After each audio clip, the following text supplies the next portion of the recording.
The War of 1812, July 1814, the war thus far.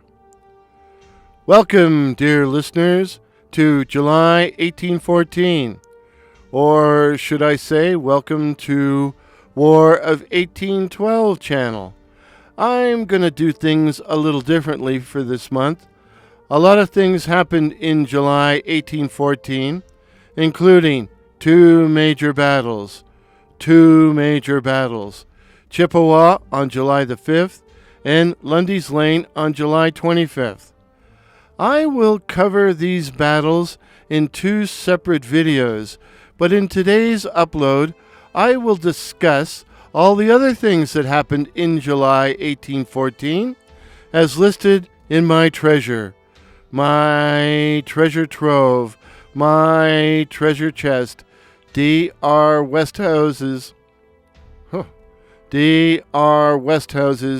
unpublished The War of 1812, a chronology of the military actions 1812 to 1815. So, here goes nothing. On July the 3rd, 3,500 American troops crossed the Niagara River and capture Fort Erie and its defenders, 140 British troops from the 8th Regiment under Major Thomas Buck, who puts up a token resistance before surrendering to the much larger force.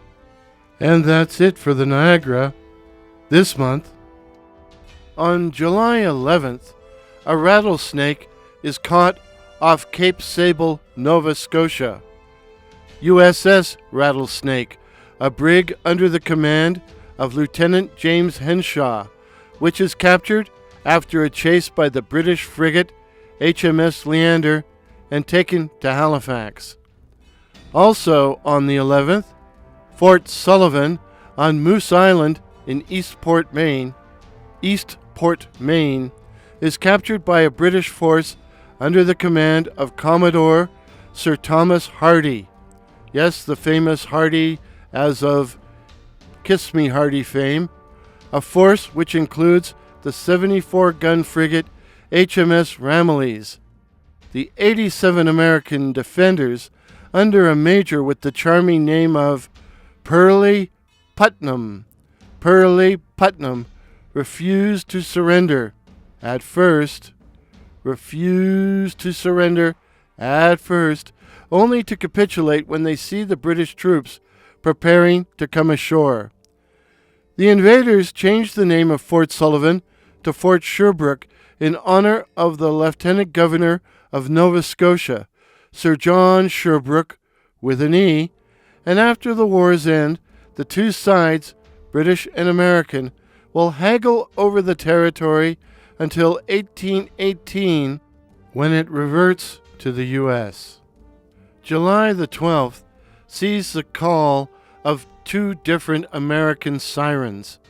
The first, a brig under command of Lieutenant N.J. Nicholson, is captured off the coast of South Africa, following an 11-hour chase by the British ship Medway, Captain Augustus Brine,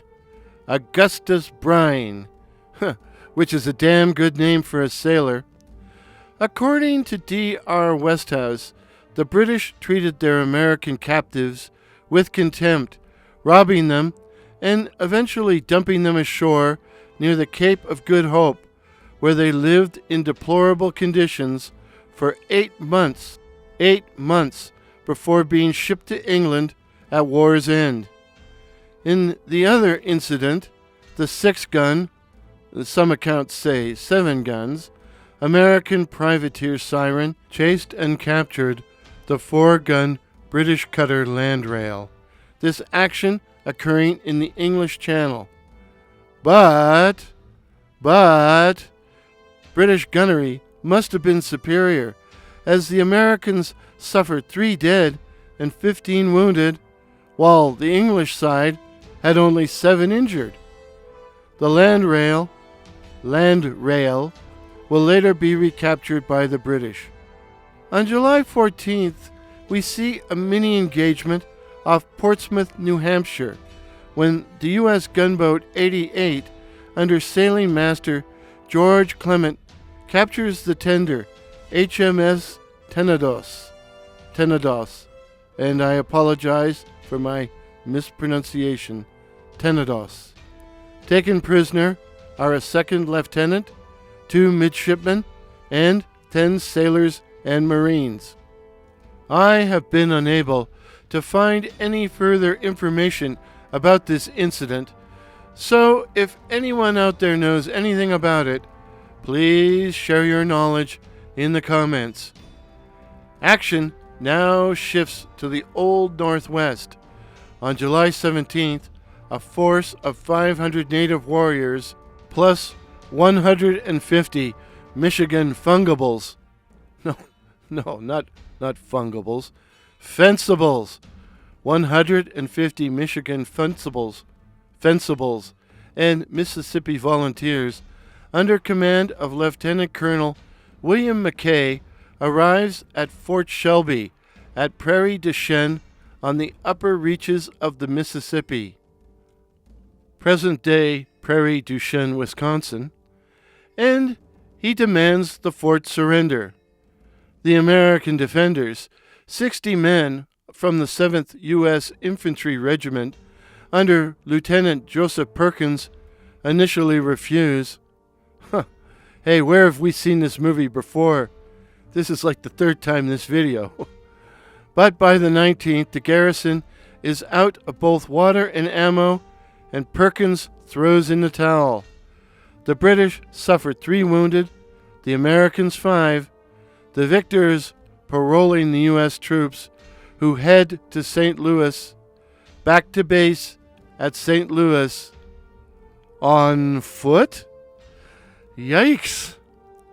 At one point in the action, the British bring up 2 artillery pieces and begin firing at the armored U.S. gunboat, Governor Clark, named for the explorer William Clark, who was also governor of the Missouri Territory. The Governor Clark, which was sitting on the river by Fort Shelby. In order to protect it, the Americans will cut it loose and it floats to safety. Hey, maybe it will give the patrolled men a lift to St. Louis. That's paroled men. On July 20th, an American force under Lieutenant Colonel George Croghan, in the words of D.R. Westhouse, quote, "the hero of the siege of Fort Stephenson," end of quote, burns Fort St. Joseph. Fort St. Joseph on, you guessed it, St. Joseph's Island, the fort having been previously abandoned by the British. On July 21st, just off St. Joseph's Island, the Northwest Fur Trading Company vessel Mink, now that's an appropriate name for you, is captured by the U.S. Navy while on its way to Fort William, present-day Thunder Bay, to deliver a cargo of furs. Sailing aboard Mink, U.S. troops under Major Andrew Hunter Holmes and Lieutenant Daniel Turner head up the nearby St. Mary's River to destroy Northwest Company stores. Above the rapids, the Americans find the Northwest ship Perseverance, which had been set ablaze to prevent it falling into Yankee hands. The Americans extinguish the fire, only to find the ship too damaged for use. So they wind up burning it. The invaders then burn everything down, including the village of Sault Ste. Marie, and liberate 4 small boats and a quantity of native trade goods. July 21st also sees the Battle of Campbell's Island. Note, Wikipedia says this action took place on July 19th. During the previously mentioned surrender of Fort Shelby, the armored U.S. gunboat Governor Clark escaped down the Mississippi. The British have the fort and want the boat. So Lieutenant Colonel McKay sends a force of several hundred native warriors to catch it, a force under command of the famous chief Black Hawk. At the same time, a relief force of 120 under Major John B. Campbell were heading upriver in several large boats. Near an island north of the rapids at Rock Island River, Campbell's boat ran aground in severe weather. Trapped by the high winds, Westhouse says Campbell, quote, set his troops to making breakfast. Alas, they had uninvited guests, Black Hawk and friends. In the ensuing firefight, many Americans are hit and Campbell's boat is set afire. But the timely arrival of the Governor Clark and the other expedition boats will succeed in evacuating the survivors. But Campbell loses 12 dead with 23 injured. By the way, the island where all this happened is now known as, surprise, surprise, Campbell's Island. You were expecting Gilligan's Island?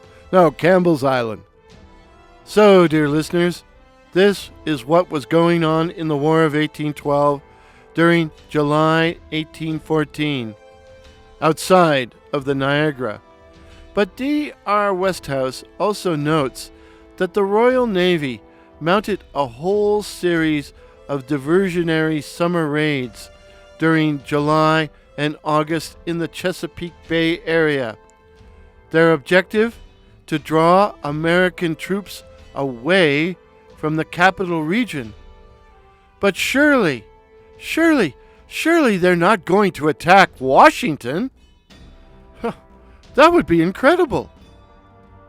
As noted earlier, I will be uploading videos on the Battle of Chippewa and Lundy's Lane as soon as I get studio time, so please stay tuned. If this is your first visit to 1812 channel, my name is Warren and I'm your host. I'm not a historian, as should be obvious by now, nor am I an expert on the War of 1812, which should be even more obvious. Instead, I'm a student wishing to learn about the conflict. Each month, for the roughly 3 years of the war, I will outline the major events, and I may also review a book on the war. Did I miss anything? Any errors? Then let me know in the comments below. When the barrage lifts, cheers! Pictures used in today's video, courtesy of Pix Here, that's PX Here, while the music was the stirring Crusade by that patron of the internet, Kevin MacLeod. And this has been my third recording this week, so I hope my voice made it all the way through. See you later.